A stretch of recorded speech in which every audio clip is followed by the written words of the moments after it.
નમસ્તે વિદ્યાર્થી મિત્રો, કિડઝારા સ્કૂલ આપનું હાર્દિક સ્વાગત કરે છે।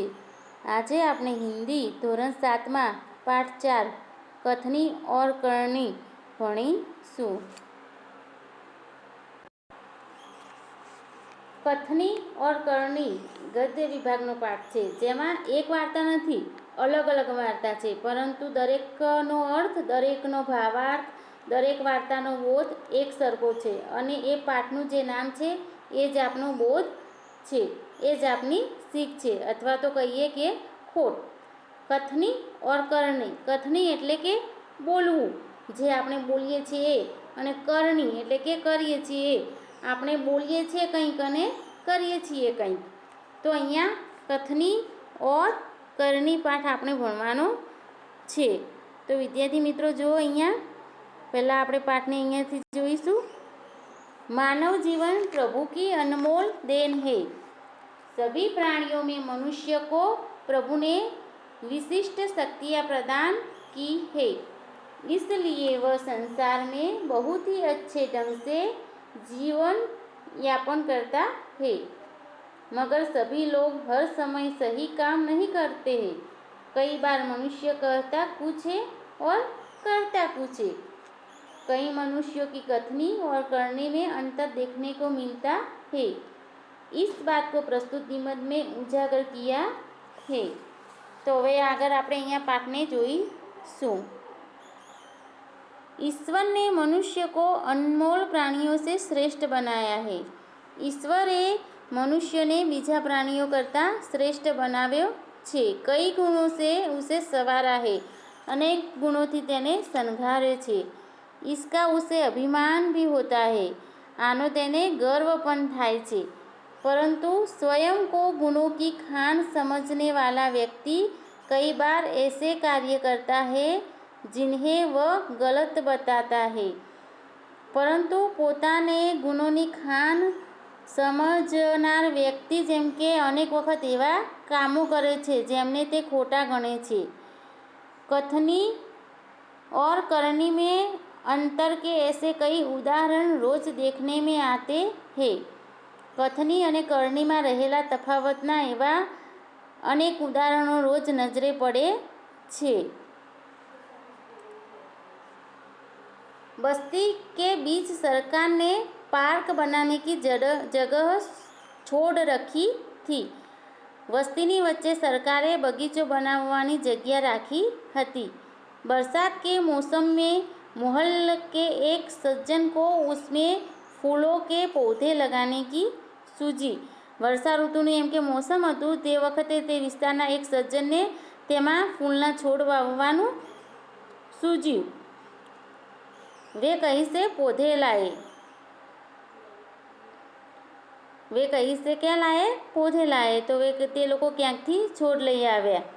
कतार से उन्हें रोपा, तेमने શું કર્યું? હારબંધ વાવ્યા। તેમ देखभाल की, एम के तेमनी संभाल राखी। पौधे बड़े हो गए, छोड़ मोटा थया। कुछ दिनों बाद फूल खिलने लगे। थोड़ा दिवस पछी फूल खिलवा लाग्या। पार्क अच्छे लगने लगा, बगीचो केवो सुंदर देखावा लाग्यो। मोहल्ले के लोग सुबह शाम पार्क में टहलने लग्या। જે એમનો જે મહેલો હતો ને એ મહોલ્લાના લોકો સવાર સાંજ બગીચામાં ટહેલવા લાગ્યા, એટલે એમ કે ફરવા લાગ્યા।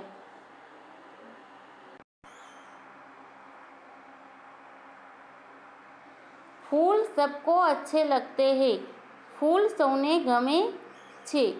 पार्क में लोगों के आने जाने से उन्हें यह लगा कि लोग इन फूलों को तोड़कर ले जाएंगे। बगीचाમાં લોકોની અવર જવરથી પેલા સજ્જનને લાગ્યું કે લોકો આ ફૂલોને તોડીને ले जैसे। उन्होंने एक तख्ती के ऊपर यह लिखकर टांग दिया कि फूल तोड़ना मना है। तेमने શું કર્યું? પછી એક પાટિયા ઉપર ફૂલો તોડવાની મનાઈ છે એમ લખીને ટાંગી દીધું। आते जाते सब उसको पढ़ते, आवता जता सौ तेने वाँचता। कोई भी फूलों को नहीं तोड़ता, कोई पण फूल ने तोड़तू नहीं। पर मज़े की बात तब सामने आई जब लोगों ने तख्ती लगाने वाले सज्जन को बड़े सवेरे जल्दी जल्दी फूल तोड़ते देखा।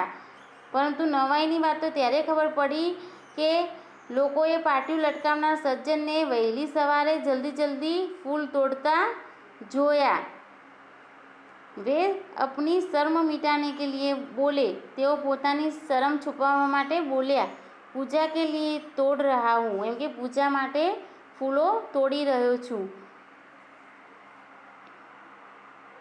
बसों में लिखा होता है। બસોમાં લખ્યું હોય છે, धूम्रपान करना निषेध है। धूम्रपान करवानी मनाई છે।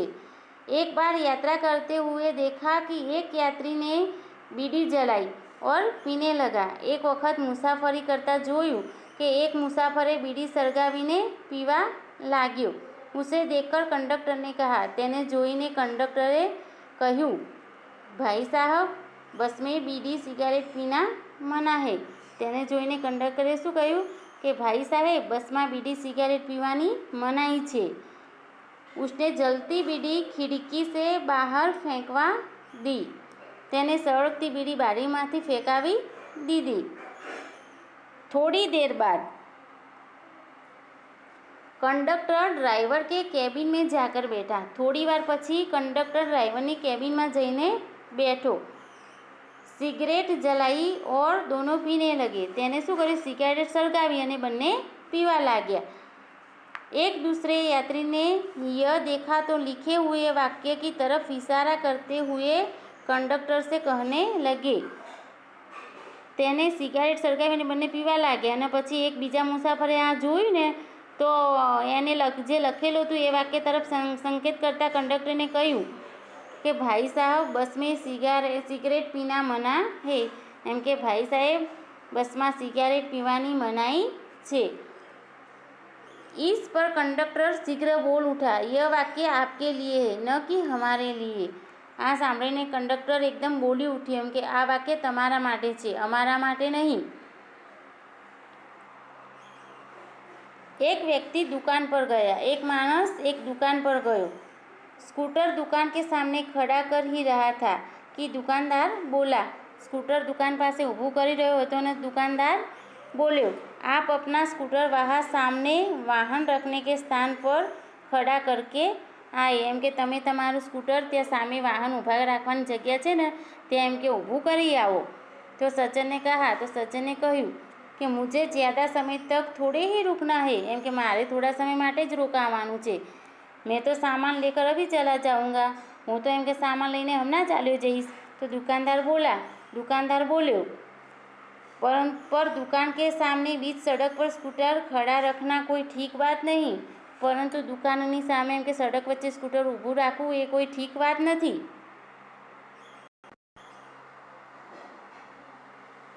सज्जन ने स्कूटर वाहन खड़ा करने के स्थान पर ले जाकर खड़ा किया और वापस आकर सामान खरीदने लगा।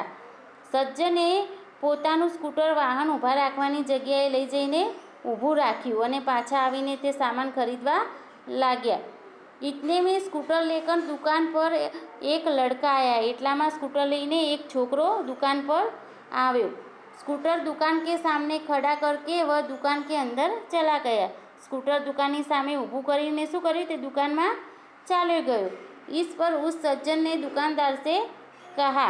આ જોઈને પેલા સજ્જને દુકાનદારને કહ્યું કે આપને इसे मना नहीं किया। એમ કે તમે આને ના પાડી સ્કૂટર ઊભું રાખવાની। એમ કે तो यह तो मेरा बेटा है। तो તે શું બોલ્યો કે આ તો મારો દીકરો છે। कुछ लोग ऐसे भी होते हैं जो आदर्श की बातें करते हैं, लेकिन जब उन्हें अपनाना पड़े तो वे आदर्श भूल जाते हैं। કેટલાક લોકો એવા પણ હોય છે જેઓ આદર્શની વાતો કરે છે પણ જ્યારે એને અપનાવવાનો આવે ત્યારે શું કરે, તે આદર્શની વાતોને ભૂલી જાય છે। एक दिन एक सज्जन के घर उनके मित्र मिलने आए। एक दिवस एक सज्जनना ઘેર તેમના મિત્રો મળવા આવ્યા। दोनों मित्र बातचीत में मग्न थे।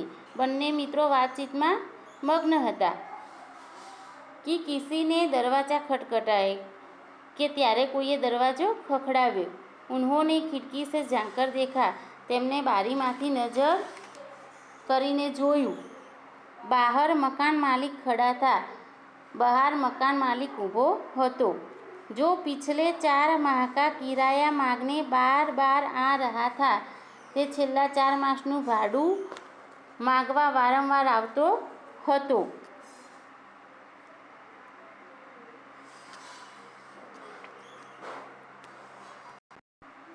उन्होंने अपने बच्चे को समझाकर બહાર भेजा.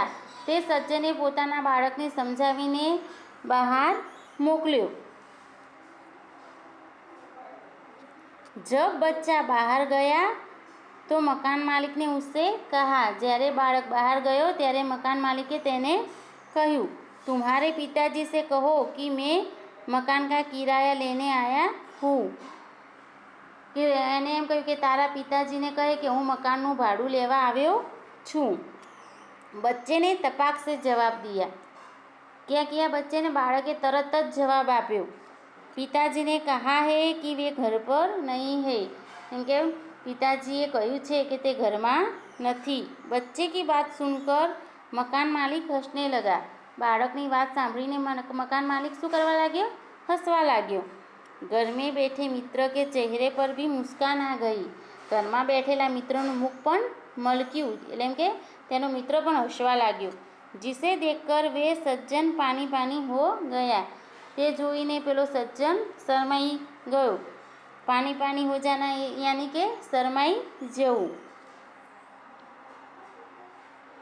एक सज्जन ने अपने पोते को यह सिखाया था कि हमें कभी किसी काम को गलत ढंग से नहीं करना चाहिए. એક સજ્જને પોતાના પૌત્રને શીખવાડ્યું હતું કે આપણે કદી કોઈ કામ ખોટી રીતે ન કરવું જોઈએ. સદા अपनी बारी की प्रतीक्षा करनी चाहिए. એમ કે હંમેશા પોતાના વારાની રાહ જોવી જોઈએ.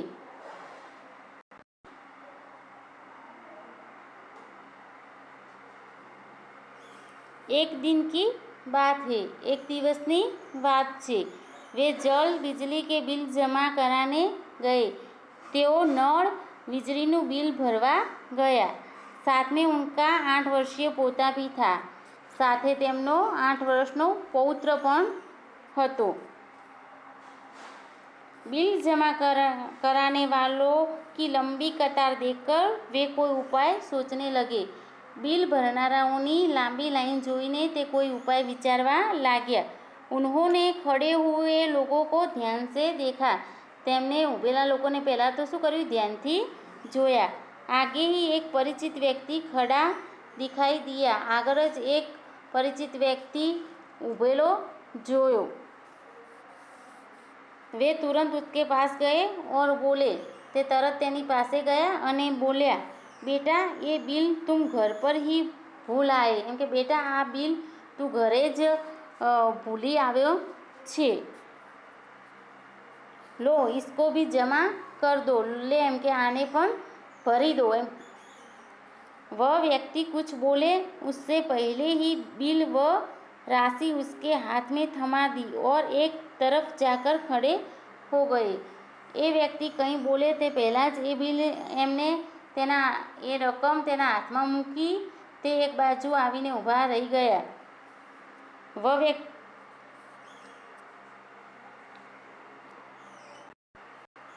પોતા બાર બાર કહને લગા. તેમનો પૌત્ર વારંવાર કહેવા લાગ્યો, દાદાજી લાઈન में लगिए न. એમ કે દાદાજી લાઈનમાં ઊભા રહો ને. उसकी बात सुनकर लोग हंसने लगे. તેની વાત સાંભળીને લોકો હસવા લાગ્યા. कई लोग ऐसे होते हैं जो आदर्श की बातें तो करते हैं पर उन्हें अपनाते नहीं. કેટલાક લોકો એવા હોય છે કે જેઓ આદર્શની વાતો તો કરે છે પણ તેને અપનાવતા નથી. इस प्रकार का आचरण अच्छा नहीं होता. કે આવું આચરણ સારું ન કહેવાય. ऐसा आचरण करने वालों को कभी सम्मान नहीं मिलता. આવું આચરણ કરનારાઓને ક્યારેય પણ આદરમાન મળતું નથી. वे हंसी के पात्र बनते हैं. તેઓ હાસ્યપાત્ર બને છે. इसलिए हमें कथनी और करनी में सदैव समानता रखनी चाहिए. એટલા માટે આપણે કથની અને કરણીમાં હંમેશા એકતા રાખવી જોઈએ. આપણે જે બોલીએ છીએ એ જ આપણે કરવું જોઈએ. હો કથની કરણી એક સમાન, જગને મિલતા તબ સમાન. હોય કથની કરણી એક સમાન, જગતમાં ત્યારે મળે છે સન્માન. તો વિદ્યાર્થી મિત્રો, આપણે પાઠને સમજી ગયા. હવે આગળ આપણે આ પાઠનો અભ્યાસ જોઈશું.